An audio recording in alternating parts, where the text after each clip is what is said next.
Hello, Tom. Hey, Matt, what's up, man? What is shaking? I don't know, man. You know I'm fired up today. You are I'm absolutely fired up. I'm fired up, and it's not just the amazing Irish whiskey I picked up for Yeah. St. Patty's Day tomorrow. Yeah, I am woefully unprepared for this holiday. It's funny, when I lived in Hoboken, New Jersey, they Yeah. have, for anybody who's not from the area, they have one of the most epic St. Patrick's Day parties I've ever been to. I've actually been to, New York City one, San Yeah. Francisco one. I've been to actually the second best one I think I've ever been to, probably maybe even tied for first, would be Savannah, Georgia. Really? They have also a huge, enormous St. Patrick's Day parade. Now, Is it Boston or Chicago that dyes the but river green? oh yeah, I don't know. One of those two. I feel like we got to check that one out. Yeah. Although, what am I saying? I fucking see people dressed in green amassing, and I go home. Yeah. It's funny. I did what city and put D and it filled out. Really? Chicago is the answer to this question. But it's funny, it auto-filled from like what city D, like that. The first thing dyes its river green. That is hysterical to me, Yeah, it's man. really funny. I mean, so funny story about this. Well, anyway, real quick, the Hoboken one is a lot of fun. So we basically were. I mean, my whole 20s was spent in Hoboken, and so every year we did the St. Patrick's Day parade. Yeah, and it was like basically a week before or 2 weeks before St. Patrick's Day. So not really, I can't remember when it was, but it was a lot of fun. So anyway, fast forward, a buddy of mine is getting married and he wants to go to St. Patrick's Day down in Savannah, Georgia, which apparently has like a Hoboken like St. Patrick's Day parade. So we go down there for the bachelor party, and we're there, and essentially it's as fun as everybody said. Like, we had a blast, but we actually went with an actual Irish guy, like a real Irish guy, a real Irish guy. Well, here's why that's an important differentiator in this story.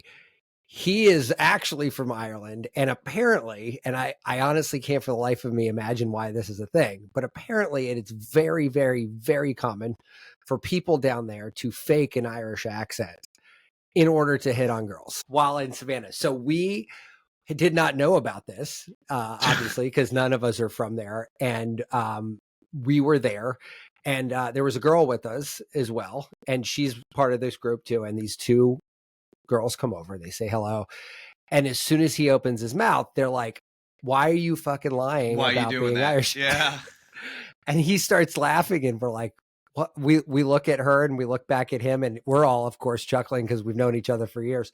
Yeah. And I'm like, "I'm sorry, what did you say?" Like, and she's like, "Oh yeah, everybody down here fakes being Irish." I'm like, "That's a thing?" Like, I had no idea.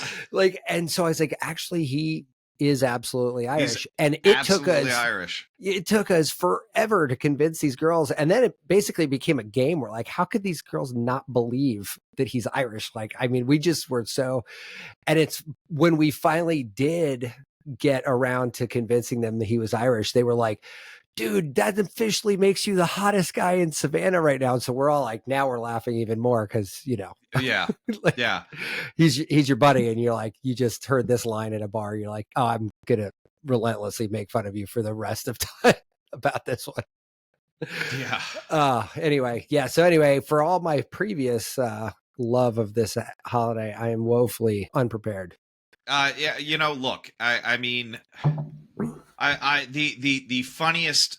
Oh God, this is going to embarrass my kid and probably my wife if they hear this. The funniest Irish story I have is my older one was an infant still breastfeeding, and I go, well, you're all redheads. Let me go get some cabbage and corned beef, and we'll do this. And my wife eats it, and the next day just horrible gas, right? Okay. So to make matters worse, my poor infant daughter was just like miserably farting her head off all day, like just backed up, miserable. Came out through the breast milk, and it was like, that's hilarious. And then when we had the second one, I was like, "Hun, you're not Yeah, and this is not happening again. You're not having corned beef and cabbage this year. That's so funny. Yeah, that is really funny. Yeah, so we'll be able to edit this out. Yeah, for her. you know what? We'll have two versions of the show. What's the craziest thing is, I mentioned appropriation before in my little rant there. Like, we have it happening all the time. Corned beef is a traditional Jewish preparation for that cut of meat. And, oh yeah, and I do love me a little Cat's Deli. Yeah, in New York City.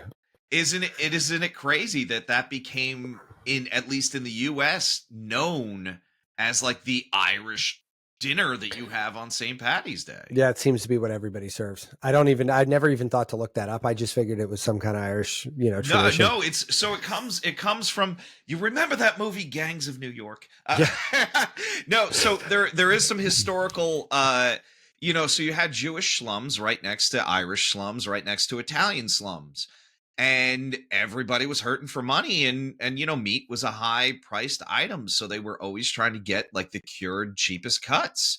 Right. And one of those was corned beef. And so the Irish started doing it, right? They started making it, and it became a staple in New York City for Irish people trying to get some protein in their bodies. And that is crazy. Never thought to look that one up. No, I mean, like, I don't know. I mean, I think if you ordered that in Ireland, they'd probably wonder what was wrong with you. Yeah, that's funny. Yeah, well, I'll be looking that up on my next trip to Ireland. So I want to see. I mean, have they appropriated it now? Do they also buy into the legend? Well, this is the crazy thing. Italy has pizza, right? I mean, that makes sense, right? It's an Italian word. If you go outside of Italy, it's American style pizza that they sell. Oh, sure. Right? Yeah. I mean, granted we fast food chained everything and that's ubiquitous, but it's just a crazy thing to me that, like, no, man, they think fucking Pizza Hut is Yeah. This is true authentic. This is authentic. Yeah. My mom one time was like, I just really like the authentic food at Olive Garden. And I was like, oh my God. And I couldn't tell if she was kidding or if she was real. My guess is, though, from where my parents came from, that probably was as legitimate. The closest, the closest situation that would have even approached Italian food. But hey man, unlimited breadsticks. I mean, seriously, you could do worse than an Olive Garden, I guess, right? I guess. I mean, like, honestly, if that's the fine cuisine of the area, yeah, I think you're gonna take the Olive Garden anyway. Yeah. Right, exactly. And you're like, well, listen, at least here I know what I'm up against. Like, well, yeah. I think any chain, I think the draw of a chain is, that wherever you go, it's going to be the same. Oh yeah, absolutely. It's funny. I was doing a lunch club the other day, and the woman I matched with was in England. Wow, I still got to do that, man. I feel it's a lot of fun. But we talked about McDonald's. She's been at McDonald's. She did her master's over in Japan. Yeah. And she is from Portugal. And she lives now in England. That's awesome. Yeah. So we were talking about McDonald's because I was like, so we try not to eat at chains when we travel, but have you been to McDonald's in Portugal? Like, she goes, yeah, we go all the time. And I said, okay, so have you been... how does it relate to you've been to a bunch of cool places, like what's Japanese McDonald's like? And then she's like, yeah, there's a lot of similarities, but there are also some regional differences that have like special things on the menu. And I was like, now I almost want to make it like a point of a travel just so I have this like side. But dialogue. As like a white American, you walk into the Japanese McDonald's and they're like, there it is, guys. Yeah, see, we told you. Yeah, right.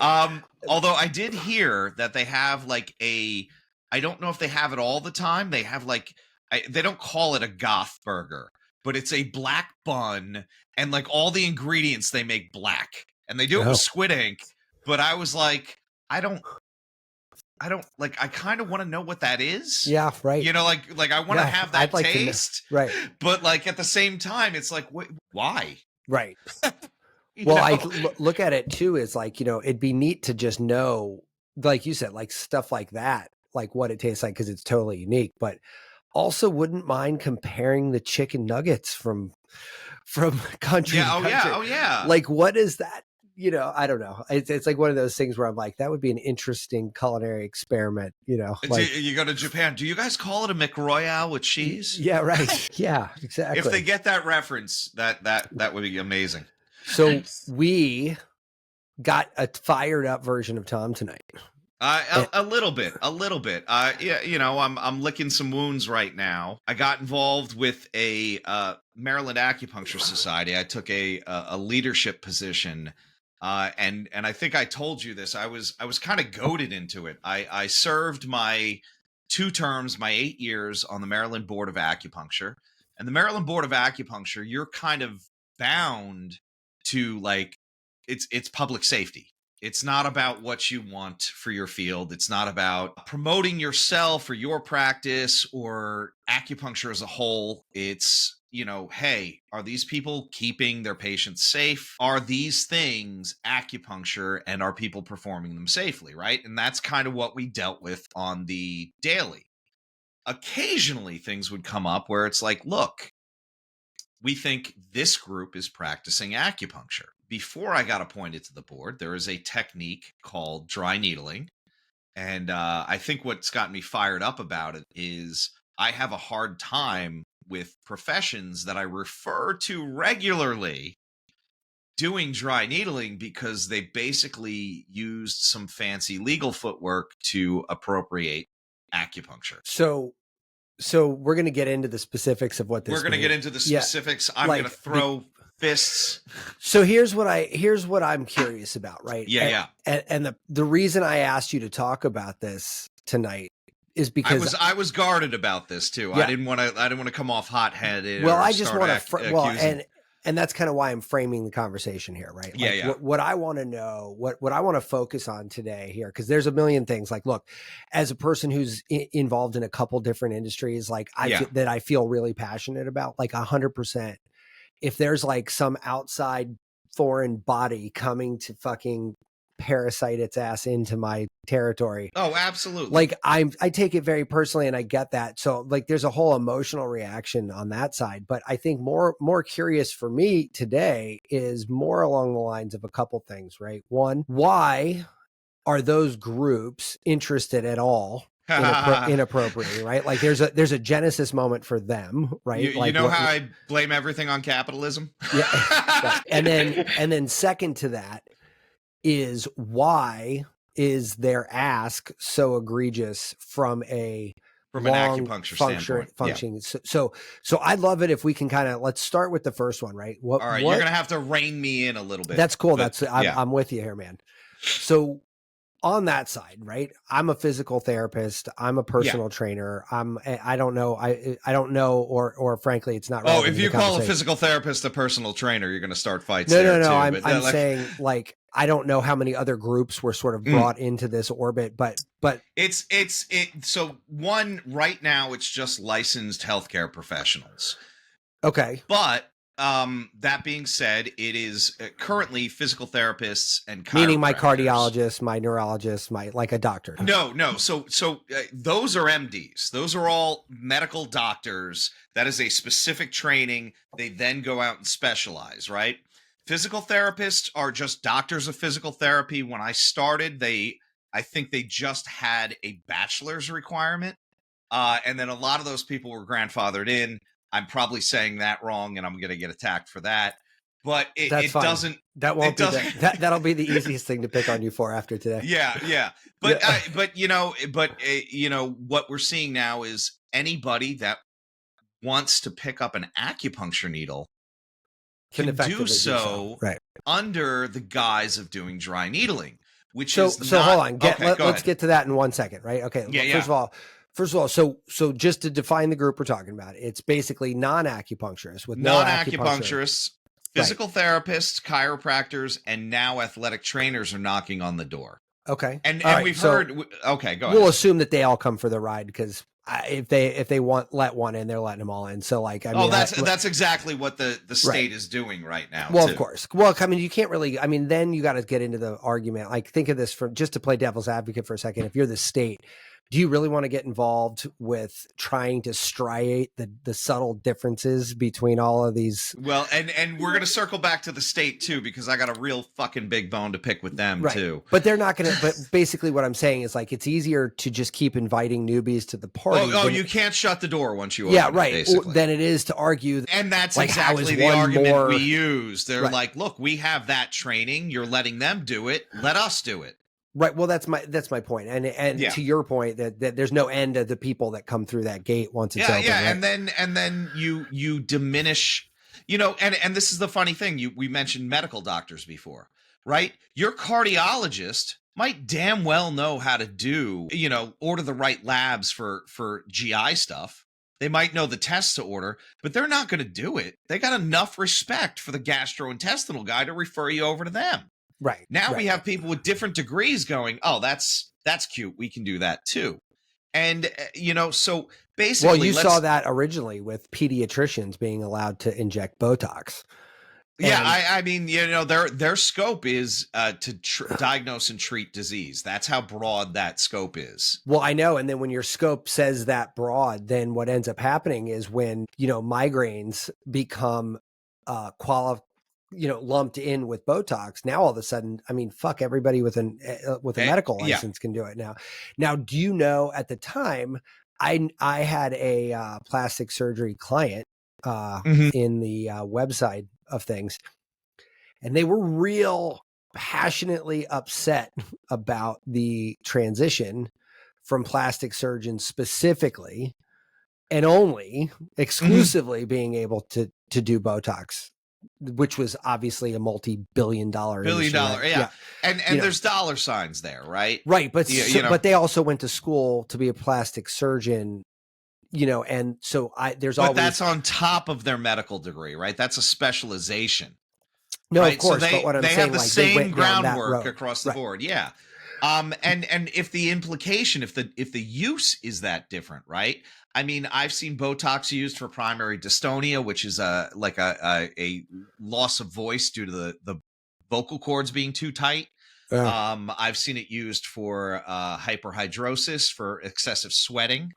Interesting. I haven't heard it for that. I know there's a lot of geez, I just totally lost it. The migraine thing, that's what it was. The migraine thing is huge. The migraine thing is huge. That was like the best thing that ever happened to Botox outside of people wanting to get rid of crow's feet. But they were like, oh my God, our drug is literally worth double now. We are looking at a field where all of that is outside of the FDA approval, right? And there's nothing wrong with it if it's working. MDs do it all the time. They appropriate drugs from one category to another. So what I wanted to ask you, the reason I brought this up though, is I wanted to compare the contrast of plastic surgeons to pediatricians, as it compares to acupuncturists to a personal trainer. So. All right, so personal trainers are out of it. That's a certification that is not a regulated. Chiropractor, whatever. Right. Yeah, chiropractor, PT, and I'm just doing that because like the last thing I need is that's fair. Somebody that took like a weekend training course to work people out. We should use the most specific language we can here, because these are actually, like, in a not so subtle way, sort of playing into subtleties, right? Like and that's kind of where the door got opened, right? It's like, well, you guys do that too, right? Well, that's why.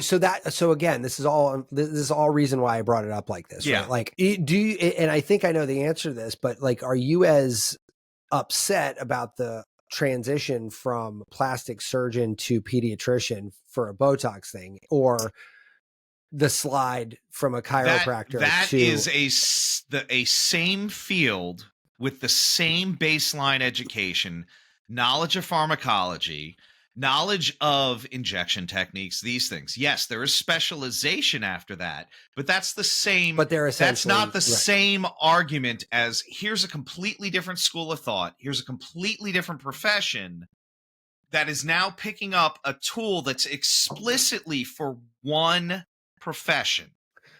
The federal definition of an acupuncture needle only is to perform acupuncture. It's not to dry needle. That came much, much later. I mean, acupuncture needles, historically, we had a formalized set of 9 going back 3,000 years ago. There's records of needle therapy in Asia going back 9,000 years. Acupuncture needles weren't supposed to be picked up in dry needling. So there was a doctor named Janet Travell, who was actually, I found out she was JFK's personal doctor. So, highfalutin doctor, very well known, very distinguished. And and I can tell you where highfalutin comes from, but that's a different story. That's all steamships. One day. But anyway, within that, she had done some really advanced deep knowledge or deep dive on musculoskeletal systems and using them as the cause of pain. Now we're talking late 60s, early 70s when she started putting these theories together, right? So she came up with this term called trigger point. Okay, great. We all know what a trigger point is. That's common vernacular, especially if you're into fitness or you've done any manual type therapies. Well, okay. Well, she found that if she took a syringe, a dry, I think it was like a 21 gauge syringe. That's about the size of an insulin syringe, but the length would be different as far as the width. Gotcha. Okay. And basically, for lack of a better term, peck the shit out of a trigger point, it would relax. She also found that if she palpated, which is something that acupuncturists do on the daily, an area, so let's say you had pain in the back of your neck. Well, if she walked down those muscle groups, she would find other trigger points. And sometimes those were more painful, and sometimes those were more effective at relieving the pain in the localized area. So it didn't stop there because her research, she was well aware of acupuncture. She admits that there was a huge correlation between trigger point therapy, and there is an acupuncturist, and I don't want to call him out, but I'm thinking about writing an article saying he's a giant fanboy of Travell, and this is where we ended up because of him. But plenty of acupuncturists were studying trigger point therapy or dry needling, as it then became known, because the syringe was not drawing up it wasn't drawing up blood or fluid, and it wasn't injecting anything. It was quote unquote dry. So there's no way that's not part of this legal slide because... Well, this is where it gets squirrely. And this is where no one, and there's a few medical doctors in our state Senate, and there's a few medical doctors in our House of Delegates. They don't have this savvy level. Travell, an MD, and her co-author Simmons, who is also an MD, said you can't use an acupuncture needle because it doesn't disturb the tissue enough. It's too thin. The thickest acupuncture needle won't have the effect. So what had happened was a few years went by, and Travell had her pain management clinics, and she was teaching MDs, and MDs love to turf work out, right? They don't want to do the work. If you're ever in a hospital, you're only going to see the MD for like this much. You're going to see a hell of a lot of nurses. You're probably going to see a PT if it's something physical. So you're going to be in a bunch of other people's cares, but there's supposed to be like an MD quarterbacking.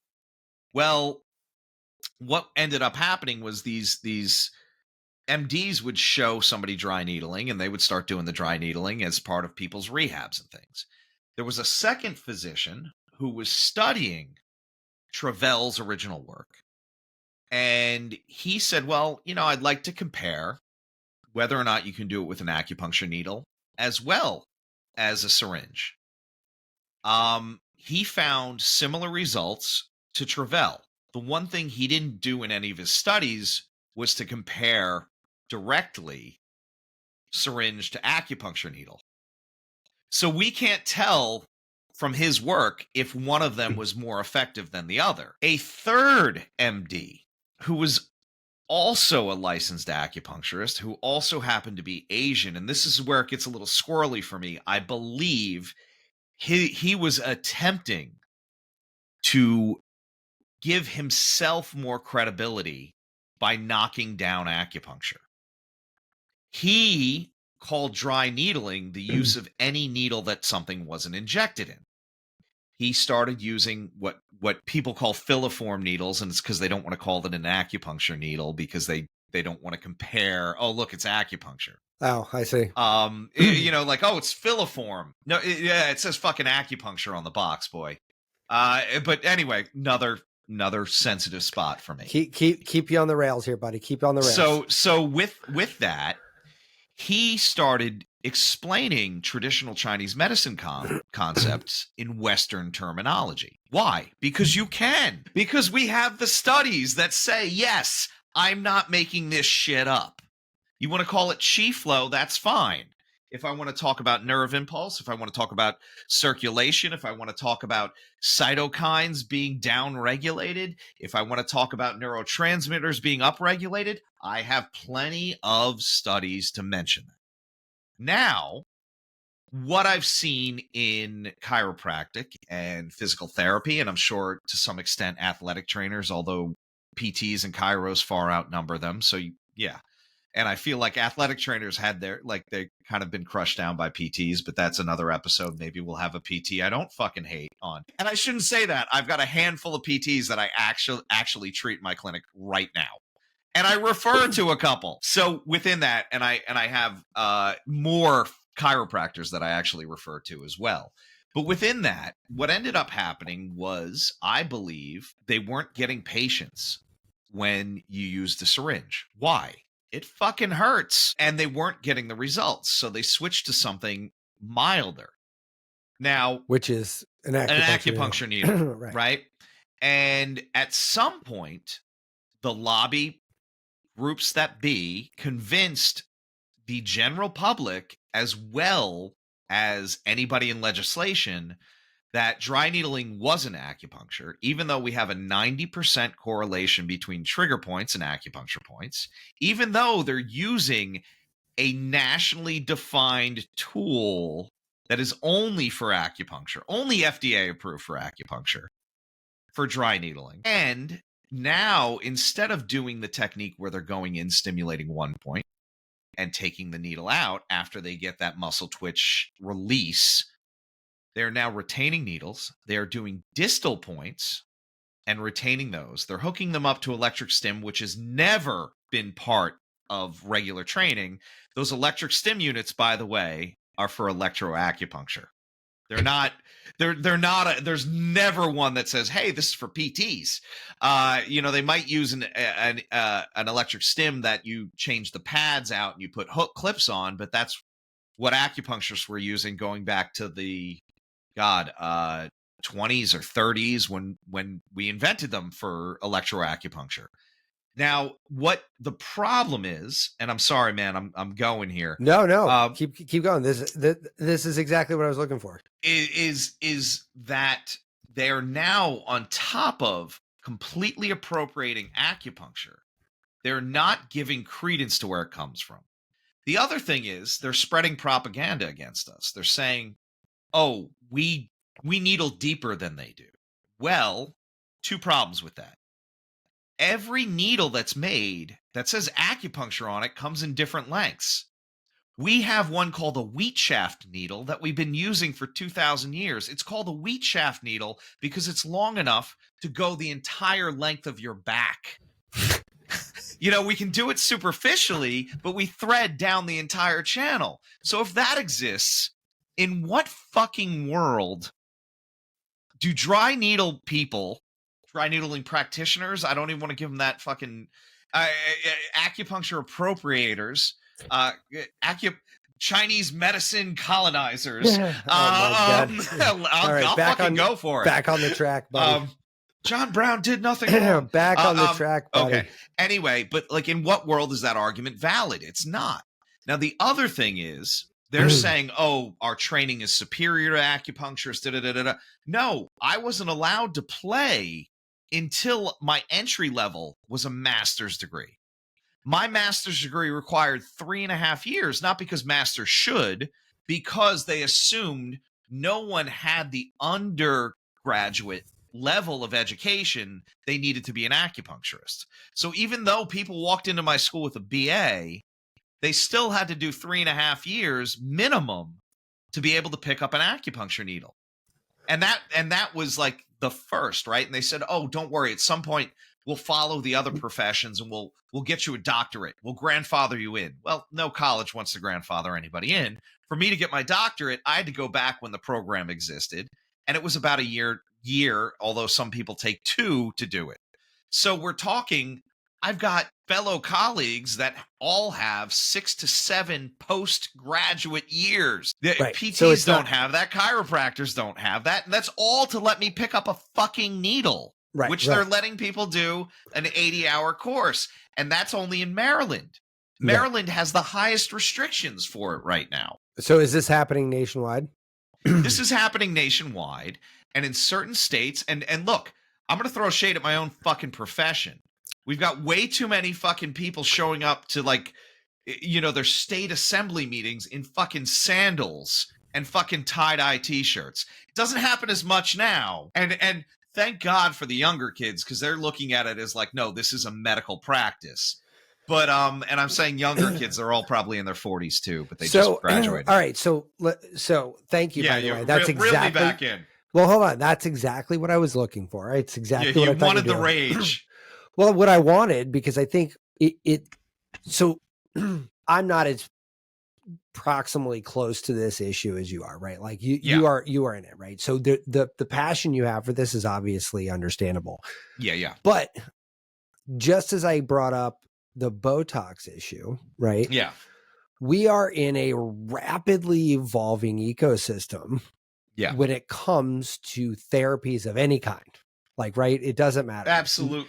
New age, spiritual, Ayurvedic, tantric. I mean, there are therapies in every direction, infinitely in each direction, right? Yeah. And that was not always the case, right?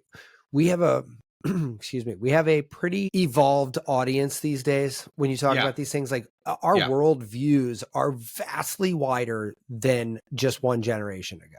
Half a generation. I mean, within 10 years, I think our worlds were rocked. I joked with a friend, like, hey, when I got to college, I was excited because they had DSL.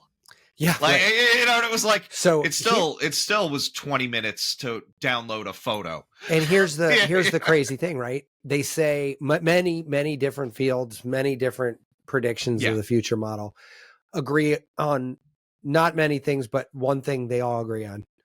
We will see more change in the next 10 years than we have seen in the last 100. Oh, absolutely. And David Houle harps on that all the time. And David says that all the time. Yeah. And so here's the thing.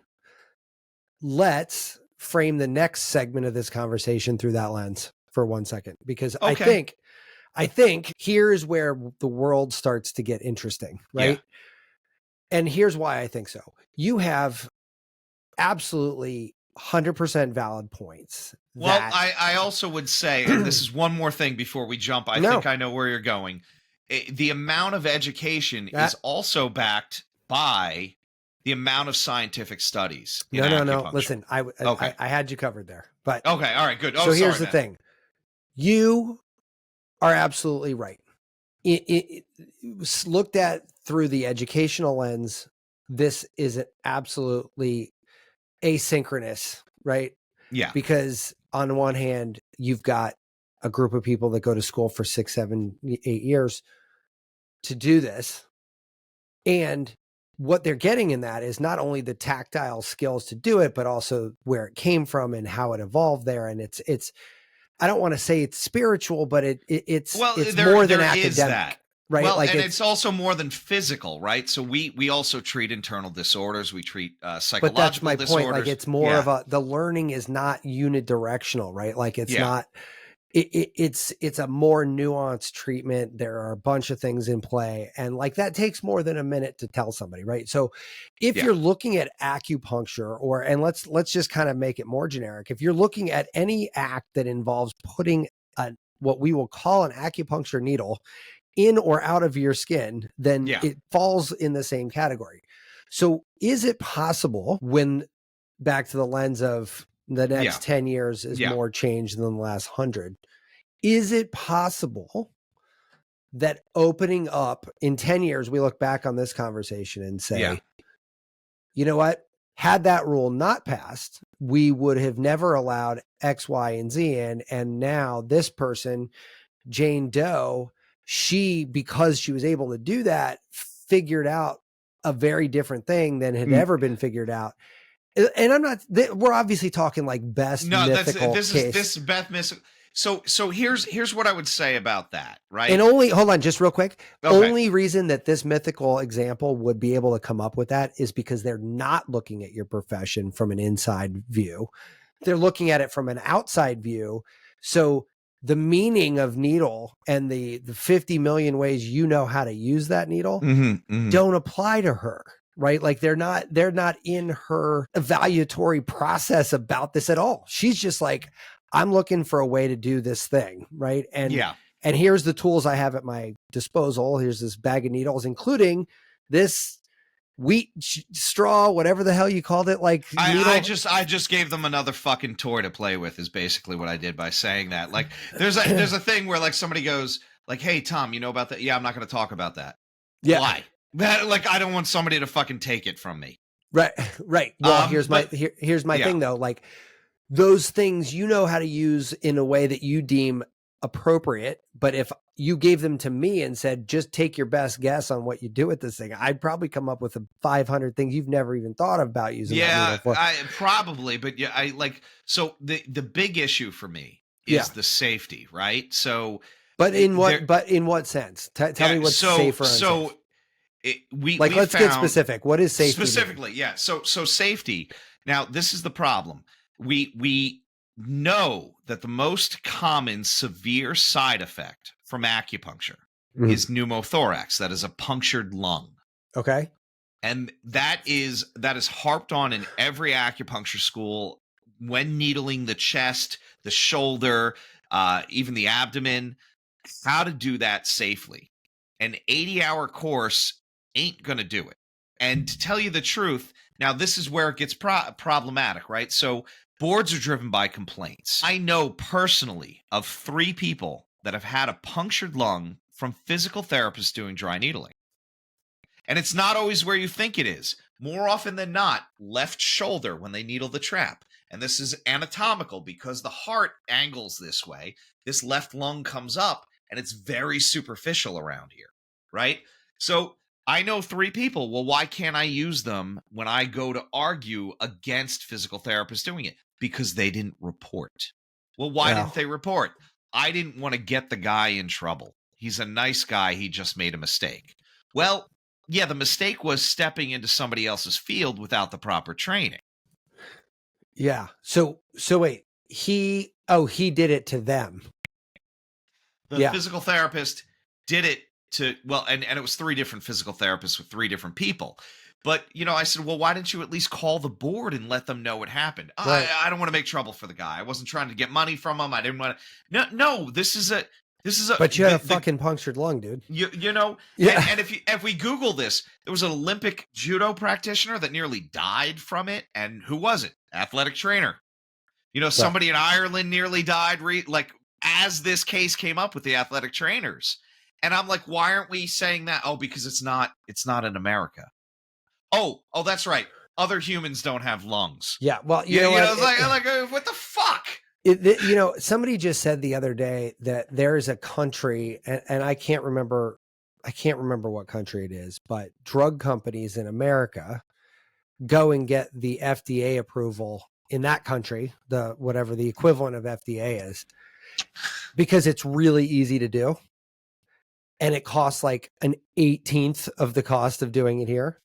But here's the thing, when you have it in another country, saying you're just moving it to the US, even when you add up those 2 processes together, it's still cheaper. It's infinitely cheaper, yeah. Than doing it all in-house, in the United States. So I'm like sitting there going, I just laugh at it because like the US obviously has got to know how fucking overtly shady that is. They probably set that loophole up on purpose.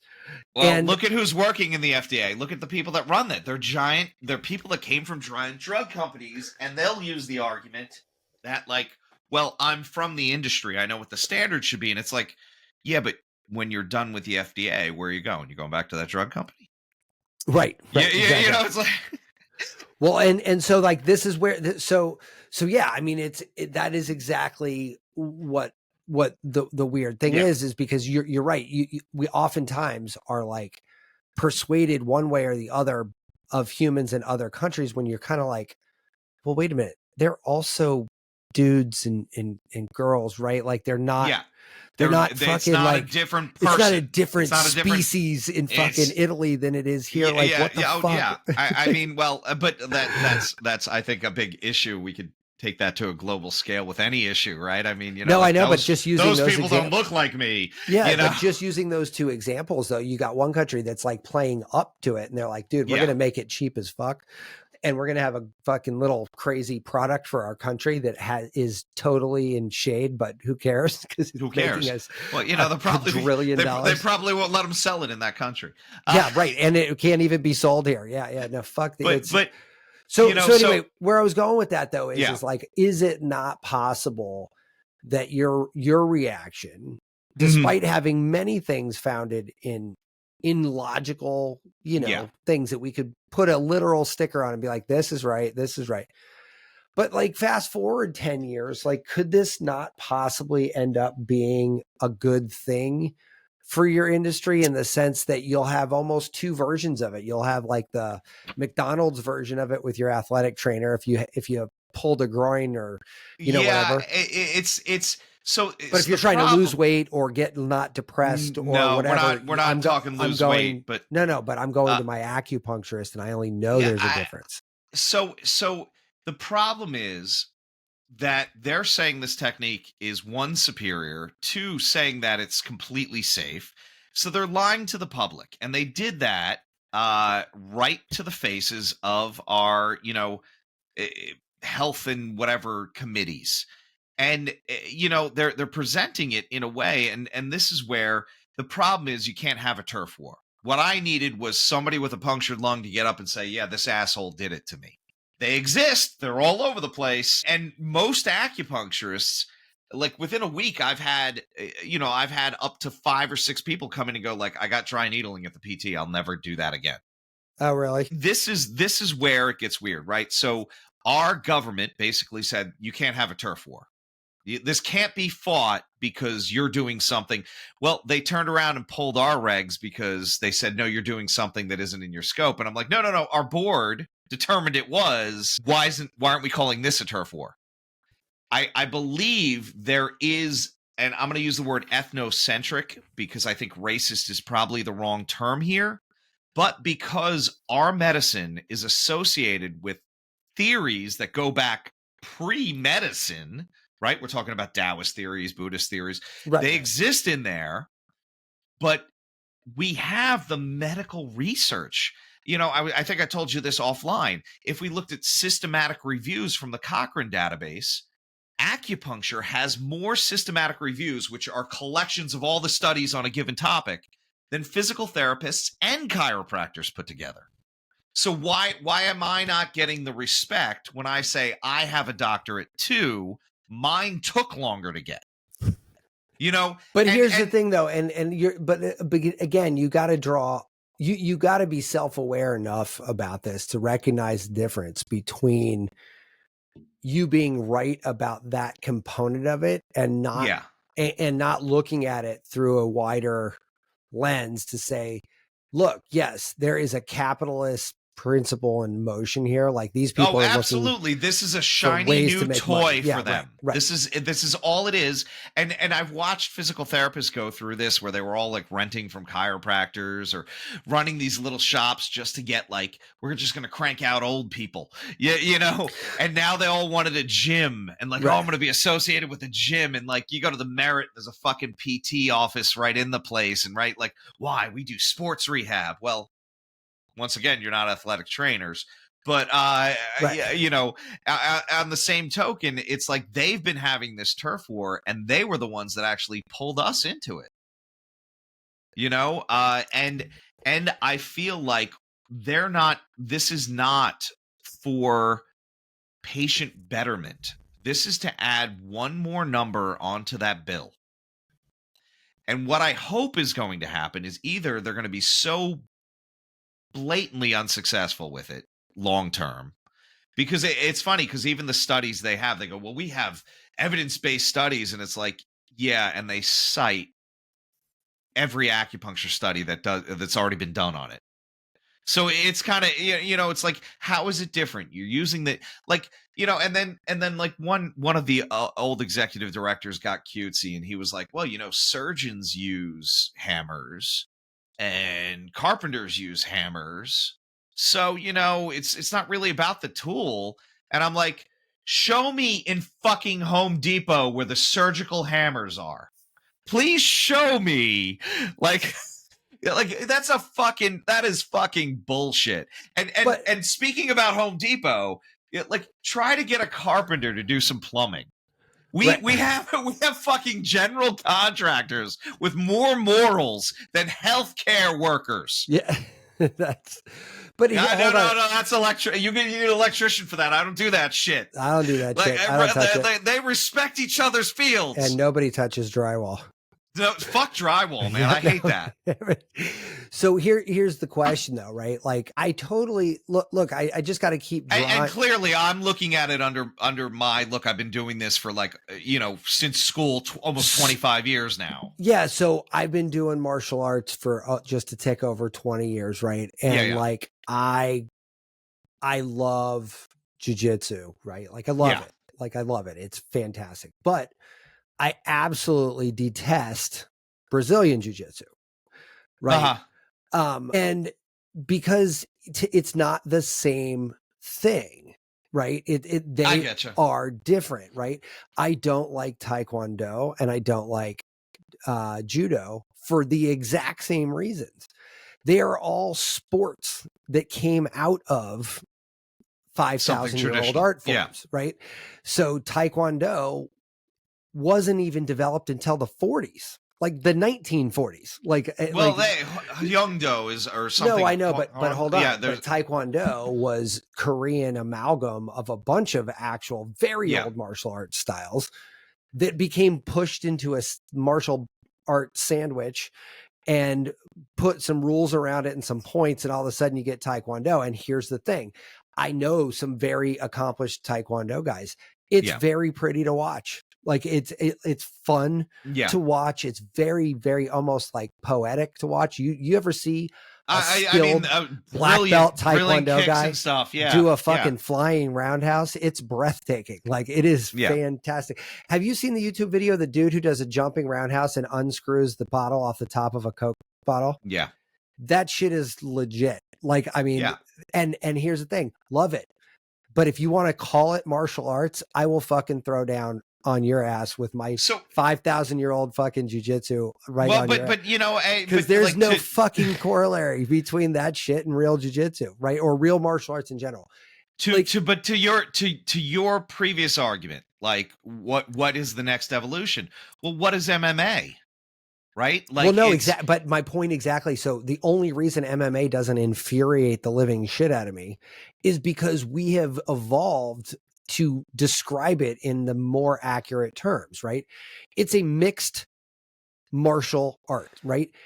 Martial art is a definition of anything involving your physicality, right? It's martial and it's an art form. So maybe they should have called it mixed acupuncture. But I'm saying, like, I guess what I'm suggesting is that it is insulting. Like, many people, for many different reasons, can feel conflicted about what you called an appropriation of one thing to another. But honestly speaking, all I've seen it ever as on the martial arts side is a logical movement from one place to another, usually for an entirely different outcome. Right. And I would argue that in your world, this is actually very true, because they're not using it. Like, you can use acupuncture for everything from depression to weight loss to whatever. I mean, there's a million things you can use it for, right? Like, theirs doesn't seem to be as broad. Like, they are very specifically kind of zoning in on something, right? I can make an argument against that too. So when we started seeing people advertise it, right? When they finally started to cram it into their scope, the first thing I see is a photo of some woman saying, "Oh, I'm doing dry needling for sinusitis." And she had needles in acupuncture points for sinus congestion. Right. And it's like, that's an internal condition. That is not musculoskeletal. That is not neurological. But you're saying that they were trying to change this, keep the scope to musculoskeletal, no? What dry needling is not what they're doing. What the indications that they're supposed to are absolutely limited to musculoskeletal and neurological. However, in practice, they're doing internal medicine. They're doing things like that and just basically following what they've seen acupuncturists do. So is that not bad acupuncture? Yes, it is. It is what acupuncturists do, but it's also the way to what they're doing as well, right? Like, so they got to get there somehow, right? Yeah. No, because they should only be looking at musculoskeletal function or neurological function in those cases, right? That's not their scope. Their scope is physical therapy. Anything internal, anything psychological, anything hormonal, anything digestive. When they put a needle in and they're doing it for something musculoskeletal, they have no way of teasing out those other effects, which they are grossly undertrained to do. So when we look at the cascade effect that happens in acupuncture, you can't tease out, hey, I'm just trying to loosen this muscle. Yeah, because so you need to be aware of that. All those other things happen. It's a cascade of physiological changes. So I guess to keep going along that line though, right? Yeah. Do you think that because so far the one thing you've said that to me like stands out as the most logical argument is that one, right? Like, so if you're saying like, look, if I insert a needle at this point, whether I want X or Y to happen, or prefer X or Y to happen, they're both going to fucking happen because because we've for 9,000 years know that this shit's going to happen. Yeah. And if you cleaved off that laundry list of functions to make your argument, then what happens when you treat a pregnant woman? And we well know that you shouldn't be doing these points on a pregnant woman, right? But that's not part of your training. Or so you're going to when they have a psychological meltdown, right? And I like at least twice a week, I have somebody fucking break down in tears on my table. Wow, that's interesting. Well, we did have some psychology training from an East Asian medicine standpoint because that's where we're addressing them, right? And like, I'm staying in my lane. I'm not doing psychology. I'm following. Look, this is linear. From this system, I didn't come over here and go, well, Freud says, right. Now so when you see those things, and it smacks of like this, like I think I'm better than acupuncturists, and that's the other thing. I mean, I've never seen groups of people that like wag their dick around because they're called doctors. Like MDs don't do that. There's a couple of MDs that do, but all the young ones don't. Like that's not that like they're like, yeah, whatever, I'm an MD, I'm a doctor, right? They don't have to go like, well, I'm a doctor of physical therapy. It's like, well, I'm a doctor of what? Chiropractic. Yeah. It's like I look, man, you did the work, you got the doctorate. I fucking have one that's supposed to be equal to you. You think you're hot shit. I'm going to call your shit. I also have one of those. You're like, that's your response. You're like, I'm not impressed. I also have one of those. Put it away, buddy. Yeah. What else do we got? I've got a library card still. What do you got? Are we comparing wallets? Do you want to? Unless you got an Amex Black, I don't give a shit. And even then, I'll just, still not care, but I'll probably steal it and buy a car. Yeah. So let me ask you something though. Like, we also have to really draw. I mean, when you're examining this argument, you also have to draw in consideration for the people most likely to be capitalizing on the new freedom when this passes, right? And so, in my experience, there are two distinct groups of people that go into that category, right? And I'm saying this across over 20 years of designing websites for every single possible imaginable vertical that's out there. Like we've made a website for, and most people's problems are identical, you know, from vertical to vertical. Yeah, I mean, people's problems don't fundamentally change. Right. And oh man, I totally lost where I was going with that because I got off on this web design tangent. Damn it. But there's two groups, right? There's two groups of people that are going to capitalize on the new freedom, right? There's going to be the people that are like, this is fucking awesome. I am super interested in this, and I cannot believe I have this opportunity to use this medium and experiment with it. And they're the people that are going to probably end up knowing as much about acupuncture or more as any licensed acupuncturist would do, because they're just that person who's like on fire about it. Because look, let's be honest, dry needling is a very specific persona who's going to use that therapy for anything. And it's probably not your casual old school person. It's a cutting edge, like want to be up on the latest and greatest kind of practitioner, whatever you're going to call them, right? Like whatever they're training, right? So hopefully, encouragingly, I would say that the biggest representation of the two groups is this one in any vertical I've ever been a part of, right? So the people that are excited about it, that are going to move the needle in that vertical are only that person because they feel very passionately about that topic. And so they're going to be the ones that literally roll up their sleeves and get to work day one.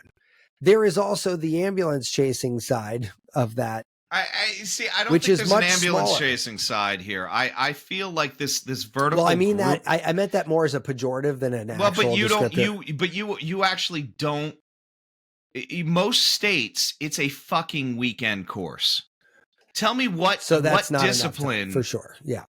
So even 80 hours. 80 hours is what Maryland held physical therapists to. And to then say, oh, we do electric stim, we do these other techniques, there's no discussion of that.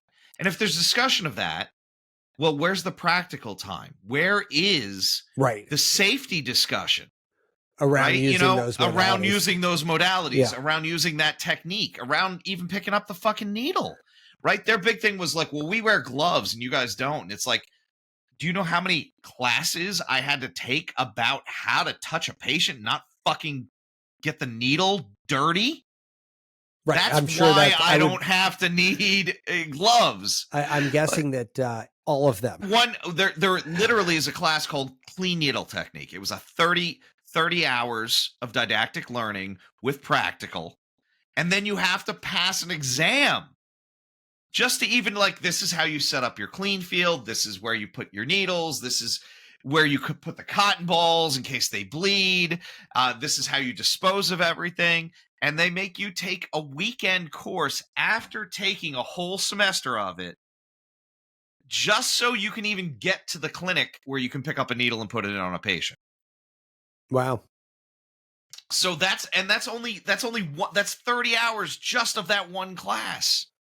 Yeah. So I would love to say that you're right about the like, oh, it's going to be the people that are really going to advance. Well, I don't know if I'm right or wrong, but I'm just throwing out the possibility that like that person exists. That's shiny. Acupuncture is finally getting. That shiny is fucking capitalist thing we were talking about earlier, man. The shiny part is I'm really. telling you, I think I know you were going with the ambulance chaser. That's the capitalist side. I don't think it's that. If you want to read.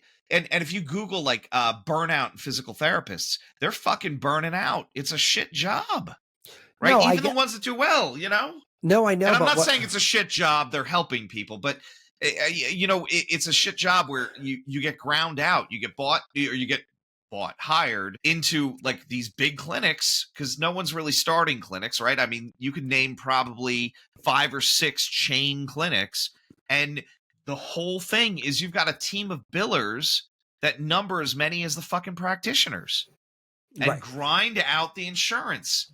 So what makes those big capitalist chains happy? Let's add more modalities so we can bill more.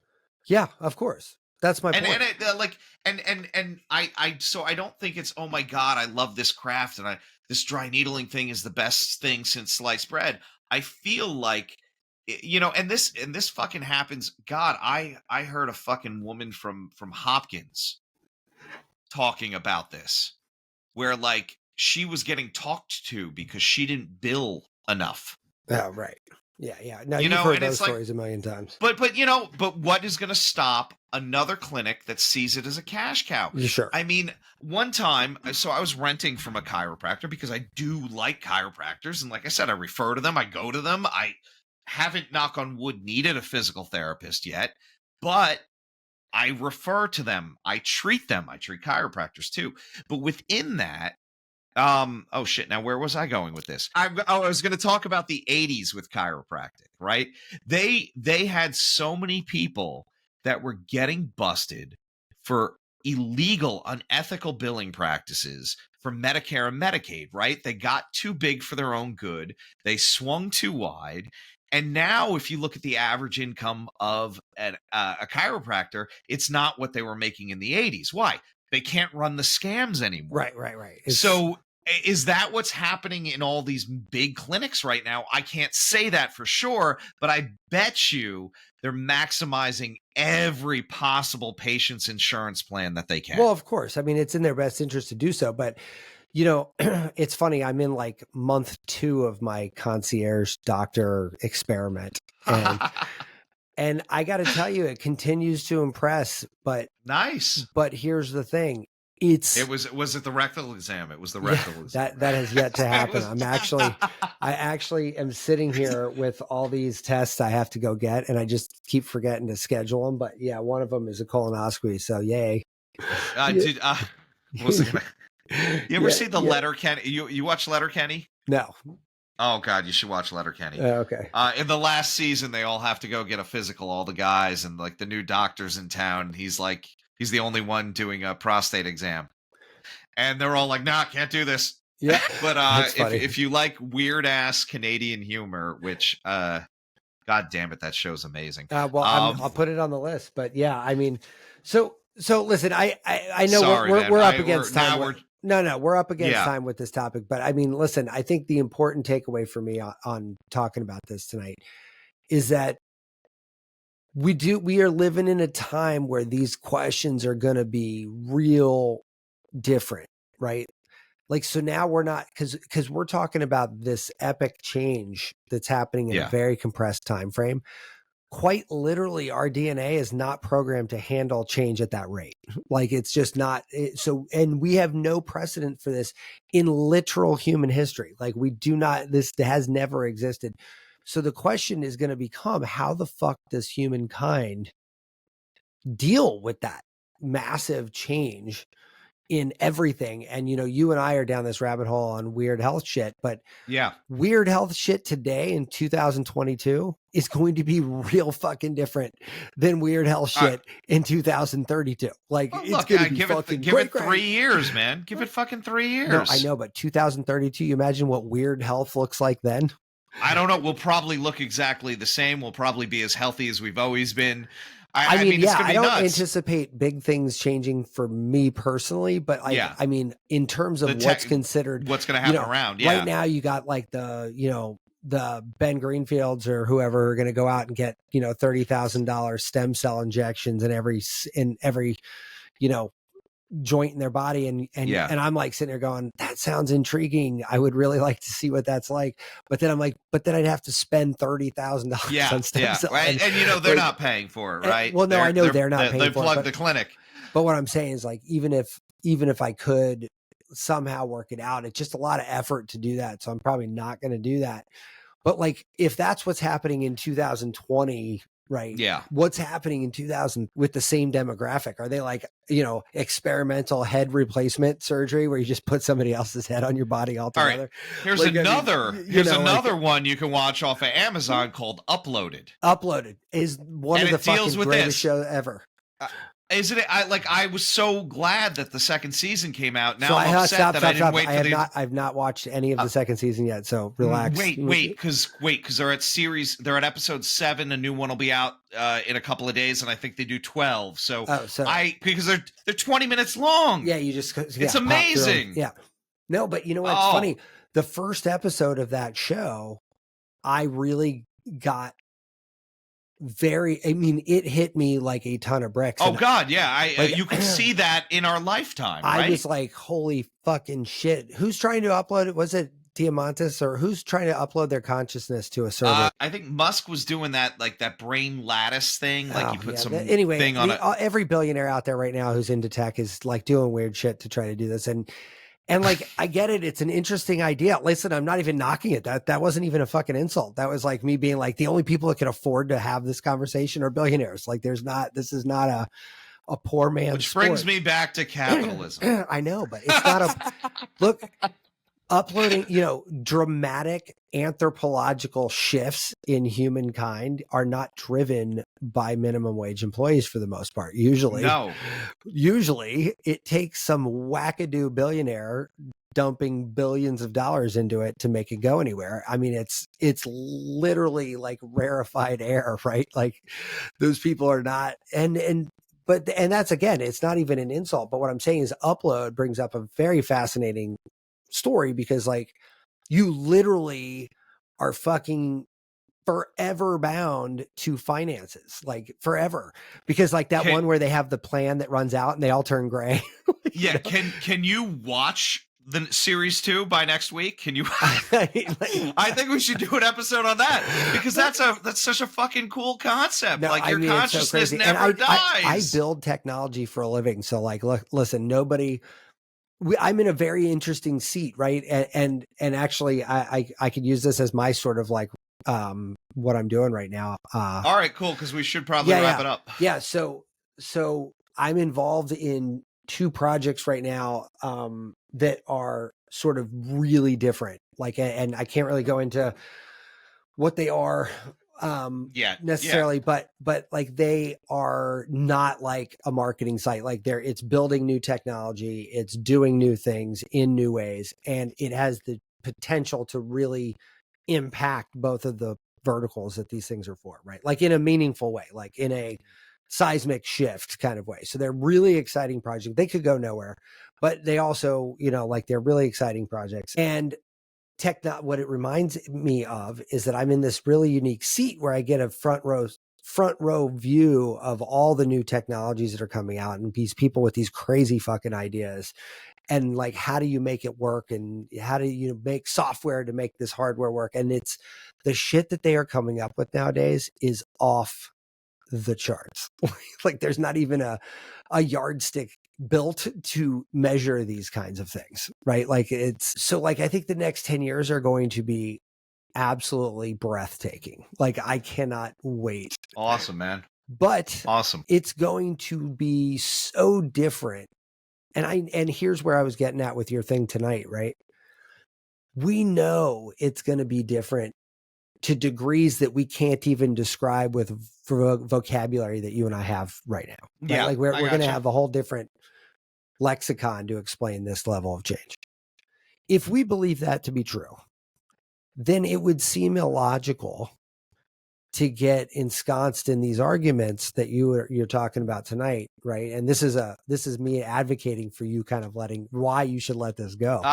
Look, man, I needed to blow this off. So I know, but I got it out. Yeah, too. For today, that's right. But here's what I'm saying: this is the first of many battles that you never saw coming. Right? Like this is just the tip of the iceberg. We know it's going to change. As technology changes, your field is going to further bifurcate. It wouldn't shock me if there was 100 offshoots of acupuncture in 10 years. And they got so because when AI hits the scene, right? We dumb primates have been calculating the calculus of acupuncture for maybe 9,000 years, whatever. Who gives a fuck? 9,000 years of knowledge will be acquired by an AI. It just happened. Right. Like, and so like the rate of knowledge acquisition that you're talking about and applying to things is going to be irrelevant as it's described today, because in 10 years, if AI continues on the trajectory it's on, we won't have boundaries. It will have boundaries, but they'd be far more abstract in nature. I don't think. I get what you're saying. There's no way we can think of it because we're talking about a computer that can make billions of microscopic calculations in fractions of seconds. Yeah, you're simply never going to beat that, right? And once that learns, and I do have a client that made an AI image engine, and it is one of the absolute most effective image searches that exists on Earth today. And the software is absolutely bonkers. It took 15 years to make. Yeah. Now the hard part's done, and it's getting better at its job, and they're getting better at it. But what I'm saying is it has taken 15 years to essentially tell you where a Nike logo exists on an image everywhere on the internet. You know what's going to be crazy, though? At some point, AI is going to be creating AI. No, you should. That's yeah. And then 15 years is going to be a blink of an eye, too. But see, this is my point, right? Like, imagine how irrelevant this conversation is going to be in 10 years, because you will have had 87 seismically different versions of this that are happening more and more and more and more. And like I said, it would not surprise me if in 10 years you and I come back and do an anniversary holograph cast or whatever the hell is fucking going on, VR, from metaverse, our heads in jars. Yeah, whatever the fuck it is. And come back and say, yeah, look what we thought. We called it. Fucking shit was going to get weird. And like, you're not going to give a dick about this fucking ridiculous conversation. Like, who gets probably. Yeah. And so I guess when I see people getting worked up these days about weird shit, I think I'm almost officially transitioned to I know what's coming, so I need to be very aware of what I spend energy on that I know is outside of my control. Right? Like who the president is, or, who the president is, which seems to be the most igniting factor we've ever talked about, is really only up to my single vote. Right? Like, yeah, that's about all the control you have over that is the control I have in that. And I could be passionate, I could join causes, I can, blog, I can help influence others to make their vote be in alignment with mine. But at the end of the day, it's not in my control at all. Like, I can do my job and make sure that I contributed to the conversation, but ultimately there's nothing I can do. If I want A to be president and B gets elected, that's just kind of the way it rolls.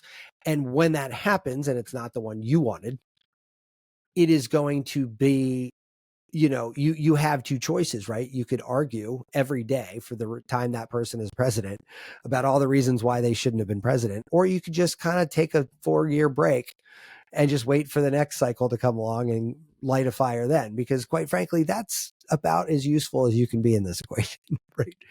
Right. And like, so I always think it's a weird waste of energy to just start yapping and moaning about something that's outside of your control. Right. And so when I look at things with the rate of change I anticipate, and I hear arguments like you made here, my first reaction as your friend is like, get all passionate and emotional with you, be like, oh my God, fuck those people, let's kill them all.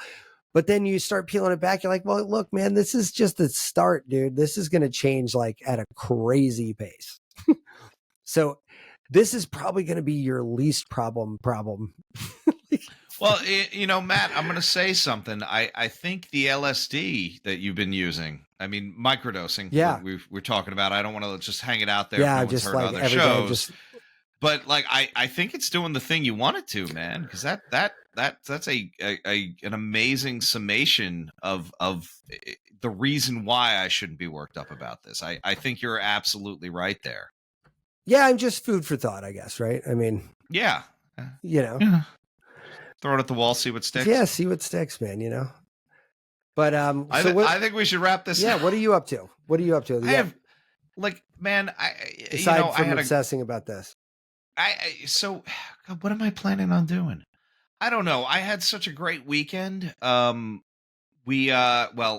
took my crew out to Pool Island Brewery. I guess we're plugging them, but they have on tap about 7 or 8 non-gluten alcoholic beverages. So they had a couple of hard ciders that they make in house.